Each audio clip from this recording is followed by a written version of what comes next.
Today we're going to be comparing the Uppababy Cruz with the Stokke Crusi. Both of these are smaller versions of their more popular big brothers, the Vista and the Trails. The Crusi weighs in at 12 kilos with the chassis and the seat, while the Cruz weighs in at 10 kilos with the chassis and the seat. They're roughly the same dimensions folded down. There is a certain weight capability with the Cruz that you don't find with the Crusi in relation to the shopping baskets. The shopping basket can take about double the weight, even though it doesn't look that much larger. It has a lot to do with material and how it is connected to the stroller itself. These strollers are actually very comparable on a lot of levels. Both of them have these rigid telescopic handles. They both have kind of a mid-sized chassis, comparable size-wise with a lot of other strollers, such as the Bugaboo Chameleon. But they have very different histories in the way they were marketed and sort of the way they are intended to be used. So the Crusi was recently discontinued, other than Korea and China, strangely. But it's still around a lot on the used market, and it actually preceded the Trails. So you might look at it as sort of a prototype model for the Trails. So they use it to test it out, a lot of the things that they later on went on to put onto the Trails, but it existed with the Trails for a long time as a smaller version. The Uppababy Cruz, by contrast, is a follow-up model to the Vista. So it's more specifically designed to fill the need for a smaller stroller, sort of an urban version to the Vista's more suburban style. A few notes on comfort, both for you and for your child. The bag is quite a bit more spacious and in a way luxurious, more padding and so on the Stokke Crusi than it is on the Uppababy. The seat, however, is a little bit larger on the Cruz, and it's a little bit more adjustable. You can adjust the footrest, and you can actually adjust it all the way flat, which is quite nice as well. As I mentioned before, the basket has a significantly better weight capacity on the Cruz than it does on the Crusi. In relation to how you're going to fold this down when you're packing either of these strollers away in the car or set them up, they actually have almost identical setups. So both of them have a telescopic central button here, which adjusts height and is a part of the fold in a way on the Crusi, whereas it's really just a height thing on the Cruz. After adjusting the height as low as possible to fold this down, for example, you then activate these triggers in order to fold it all the way down, whereas the corresponding triggers on the Crusi are a bit further down. But the way you would experience packing these down or putting them up is going to feel very similar on both strollers. Okay, as I mentioned, both of these have a very similar top end. So they both have this telescopic handle system. The advantages to the telescopic rigid type handle is that it's quite nice for getting over terrain. It's easy to lift up in both of these cases in order to push yourself up on curbs and over obstacles. The disadvantage in both cases is that in order to have this sort of a setup, especially when you have this button in the middle, you wind up with relatively complex internal mechanisms.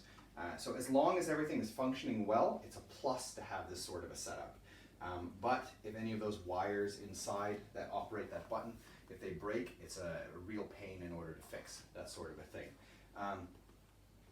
Going down from the handle to the central locking mechanism, I feel that it's a bit sturdier on the Cruz, as it actually is on the Vista as well. They've done quite a lot with metal, and they've really reduced the amount of plastic involved in all of their central locking mechanism and handle sort of a setup.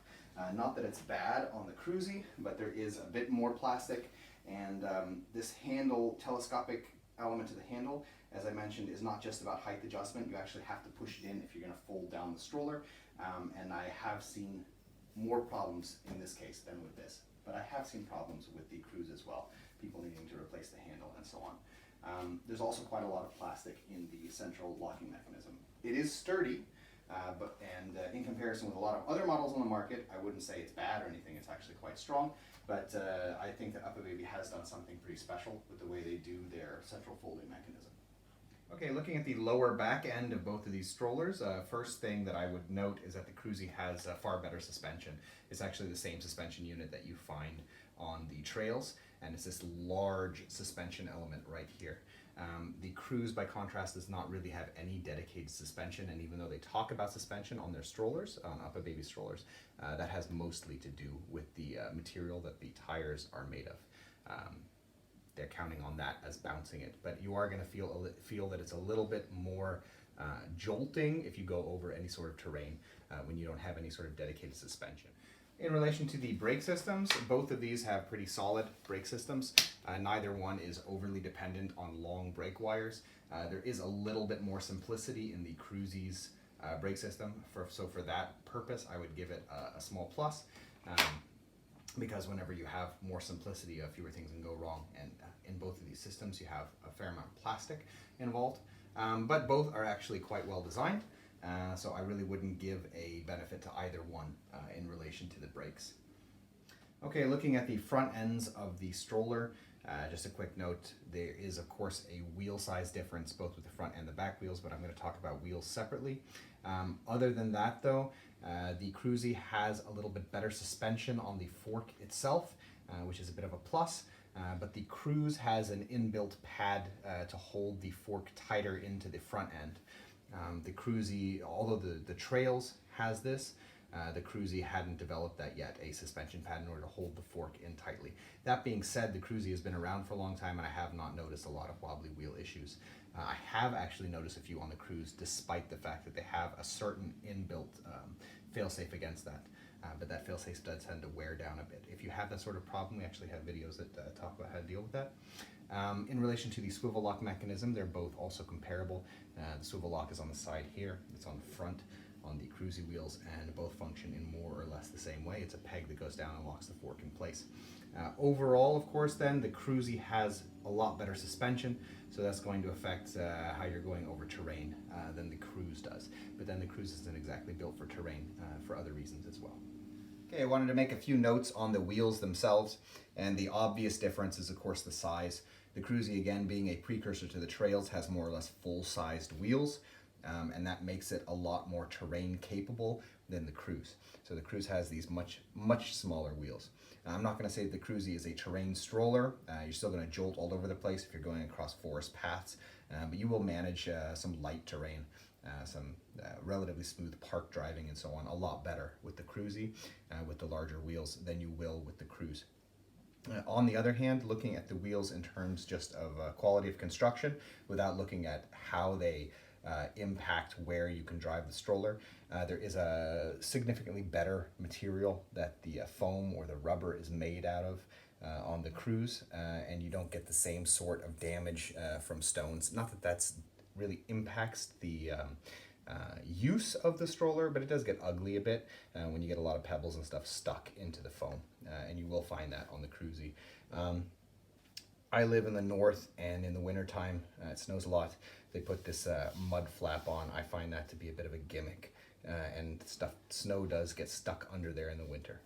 So I'm not going to count that in the Crusi's advantage. Size is very, very nice though, but the rubber is better on the Cruz. Okay, then, looking at both of these Strollers, they both clock in at about the same price, a little bit less than the larger versions in the lines of both. Both of these are car capable, small, light, easy to use. The Crusi, however, is a bit more multi-purpose, at least is capable of functioning in a lot of environments that the Cruz would not be capable of functioning in. That's because it has the larger suspension again, the better suspension in the front end as well, and the larger wheels. It's not a full terrain stroller, but it does have a certain higher degree of functionality in the sense of how you can use it. That of course reflects its prototype status, as I said, for the Trails. It's not simply a smaller version of something else that they have, that Stokke has in their line. The Cruz, by contrast, is a lot more specialized. It's very, very well constructed, but it's definitely been constructed as an urban stroller. Within that niche, it's really top of the line. It's like just the manufacture and the way it's been put together with all of the metal and the quality materials is quite good. But if you're looking for a stroller to use daily, and this is a daily use stroller, then you really want to be living in an urban environment and not planning on going over any sort of terrain that's not pretty flat. Unless I lived in a smooth urban environment then, or like had a really small car, I really personally would go for the Crusi between these two, simply because of that functionality that I would get out of it. So in any case, that's our comparison of the Stokke Crusi with the Uppababy Cruz. We hope this video has been interesting to you, and if it has been, we ask that you subscribe, as it helps us to continue making videos in the future. Thank you.